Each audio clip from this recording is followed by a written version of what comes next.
Questo avrebbe dovuto essere un giorno di festa, l'inaugurazione del nuovo ospedale di Asiago, ma fra la zona rossa e soprattutto la concomitanza con la giornata dedicata alle memorie delle vittime da Covid ha consigliato all'ULSS 7 Pedemontana di rinviare l'inaugurazione, il taglio del nastro, la presenza delle autorità in un altro momento magari più facile da gestire.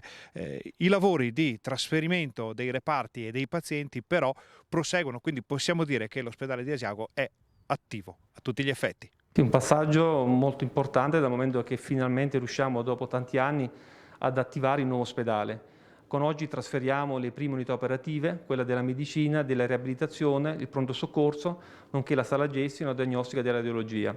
Abbiamo previsto ovviamente un cronoprogramma progressivo di trasferimenti che si concluderà nel mese di giugno. Il vecchio ospedale sarà demolito dal momento che tra l'altro è necessario farlo, in particolar modo per quanto riguarda un primo blocco, per completare anche l'ingresso del nuovo ospedale. Nel momento in cui sarà demolito l'ala nord, sarà completata la hall d'ingresso del nuovo ospedale e saranno anche completate le palestre per la riabilitazione. Il nuovo ospedale di Asiago è dotato addirittura di 3 palestre perché diventerà il polo riabilitativo di riferimento per l'intera ULSS 7 Pedemontana. Il nuovo edificio, disposto su 4 piani, è frutto di un investimento di oltre 35 milioni di euro. I posti letto sono 104 su di una superficie complessiva di 20.000 metri quadrati. Quello di Asiago, come con la direzione, con il direttore si sta dicendo, è un punto di partenza. Asiago deve essere visto in una ottica aziendale come anche un'organizzazione che deve essere a vantaggio dei professionisti della pianura.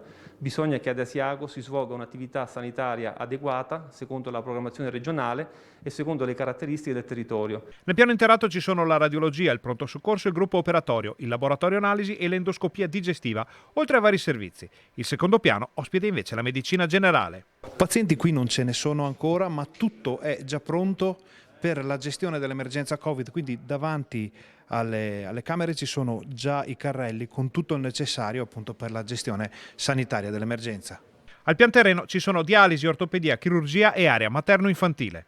Un servizio ritenuto fondamentale per il territorio e dal territorio è quello dell'area materno-infantile. La sala parto è già stata predisposta ed è tutto pronto anche per il parto in acqua.